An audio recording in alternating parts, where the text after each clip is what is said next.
everyone. If you're watching this video, then you are part of the TTOR army, an army that is building itself up one subscriber at a time.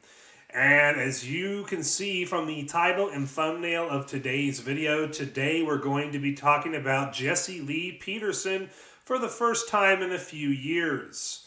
Now, previously on my channel on BitChute, back during the time when I wasn't on YouTube, I did a video titled Jesse Lee Peterson Teaches That Jesus Never Claimed to Be God.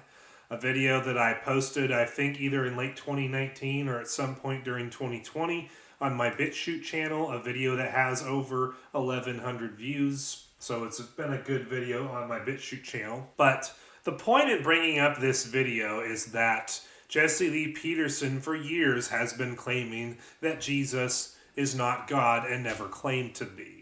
In fact, part of what led to today's video is that he's continuing to parrot this narrative. So I have on screen here a tweet that Jesse Lee Peterson did back in September of 2024. So that was about 9 months ago. And he said in his tweet, Jesus did not say, "I am God."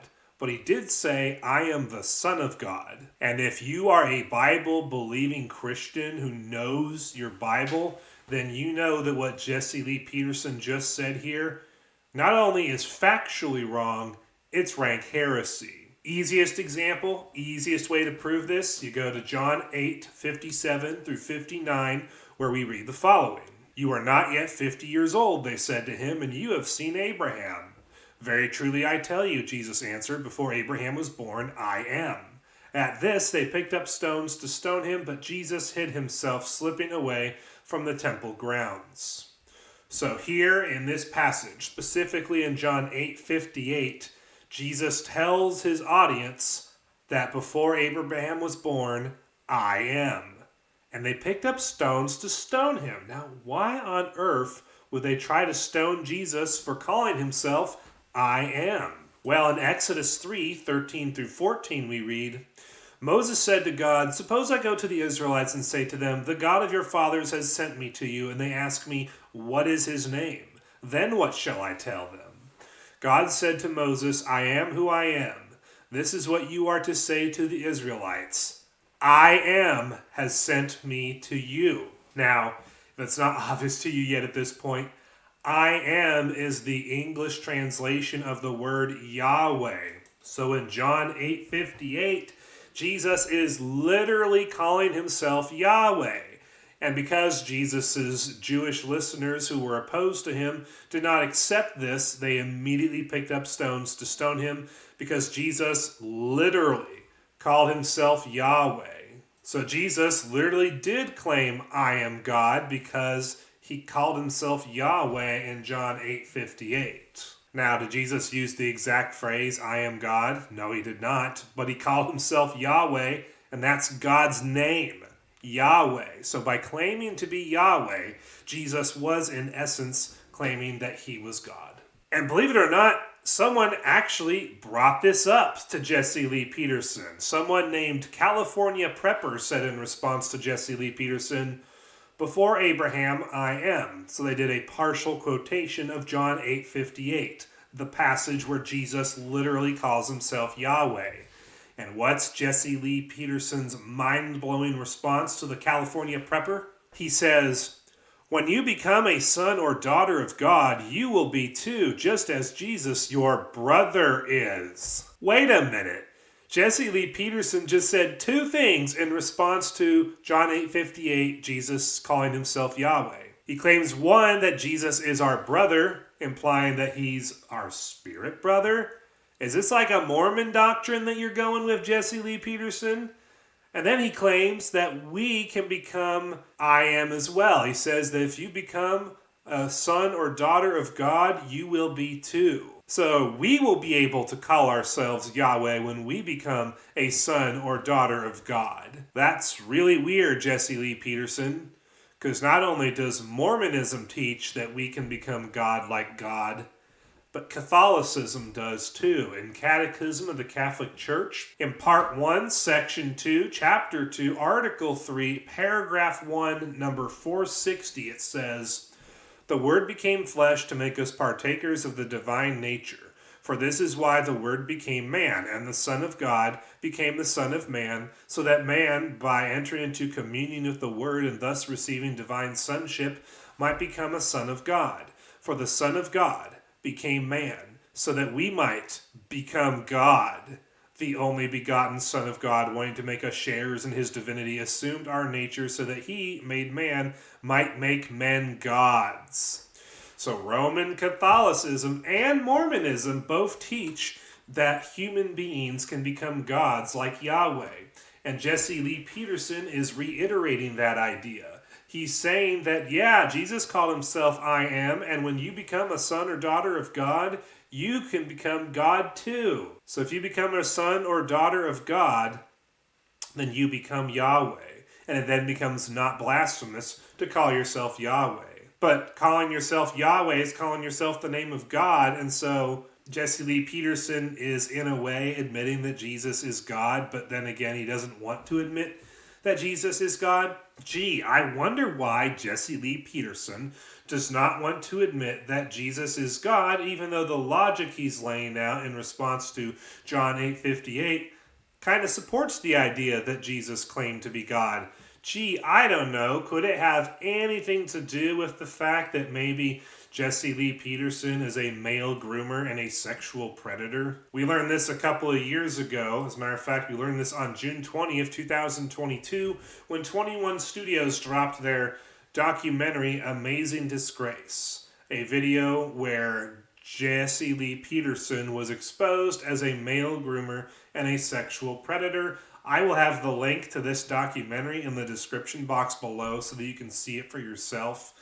But basically, if Jesse Lee Peterson is indeed the male groomer and sexual predator that this documentary seems to prove that he is, then it kind of makes sense that he would deny that Jesus is God and that he would claim that we can become God if we become a son or daughter of God.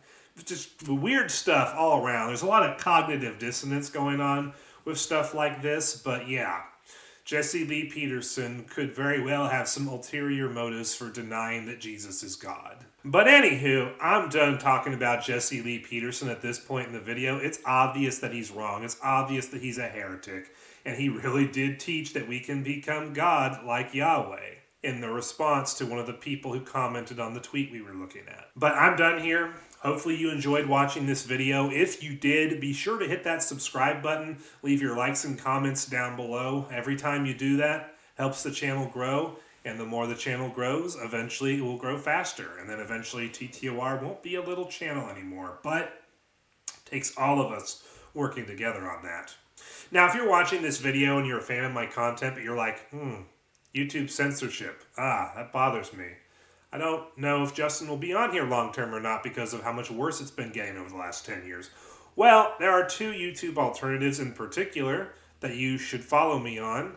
First one is Rumble, which is a video sharing site that is mostly populated by news and independent content creators who cover news, but there's also a lot of sports content, gaming content, religion content, so there's more diversity of content on Rumble compared to an alt-text site like BitChute or Odyssey. So if you are interested in that, you definitely should check out Rumble and my channel on it. Not only do I post my videos that you see on YouTube on Rumble, but I also do my live shows on Rumble when they're live. And Rumble does champion freedom of speech better than YouTube currently does, because there are things on YouTube, if you were to talk about openly and honestly, you would get your channel taken down, or at least individual videos taken down. On Rumble, you can post that same content, talk about those same topics, and you won't be censored at all on those topics, which is fantastic. So if you want a site that's more free speech than YouTube, you want to see my live shows when they're live, and you just generally want to follow me somewhere other than YouTube, well then Rumble is the place to do that. Another great place to follow me is Quarter, which is an open source alt-tech alternative to YouTube that I started 3 years ago. I think we're about to hit the 3-year anniversary at the time of this recording of Quarter, and it is awesome. Quarter is a very feature-rich and functional website. It has full HD video upload capacity, including 4K resolution. It's got live streaming, free restreaming, public playlists, an easy-to-use comment moderation system. You can post pictures in the comment sections as well as text. Same thing in the live chats for live streams. You can post pictures and text in those. You also can get things on here that you don't get on YouTube, such as the ability to write blog articles where you can embed videos not just from Quarter, but videos from any site on the internet that allows you to use embedding code. There's also the ability to upload pictures instead of videos to your channel. You can upload audio files to your channel instead of videos. You can do video chat rooms where you can literally create a video chat room that's based on the Jitsi Meet technology, and you can do all those things you like to do in video calls with friends, family, coworkers, followers, etc. And you can also live stream to your channel from these rooms. There's also Quarter Bucks, which is an insight currency, an insight point system that you get by getting views on your Quarter uploads. So if you never upload to Quarter, you'll never get Quarter Bucks. But if you upload content to Quarter and you get views, well, you'll earn Quarter Bucks. And once you build up enough Quarter Bucks, you can promote your whole channel or individual videos on the front page of the website. And Quarter, like Rumble, is a lot more free speech than YouTube is. I would even say Quarter is more free speech than Rumble is, because Rumble does have a hate speech policy that targets bigotry towards Jews. And although I would agree that bigotry towards Jews is horrendously wrong, the fact of the matter is that the First Amendment of the United States of America protects the speech of bigots like that. So as long as the speech doesn't incite violence, it should be allowed on a video sharing site, and Quarter allows that to happen on the platform because I'm the free speech guy running Quarter. So if that interests you, then I would encourage you to start creating content and uploading it to Quarter, making your Quarter channel known to your followers on social media, and just sharing Quarter videos as far and wide as you can. Thank you for watching this video. I hope to see you in the next one. Toodles!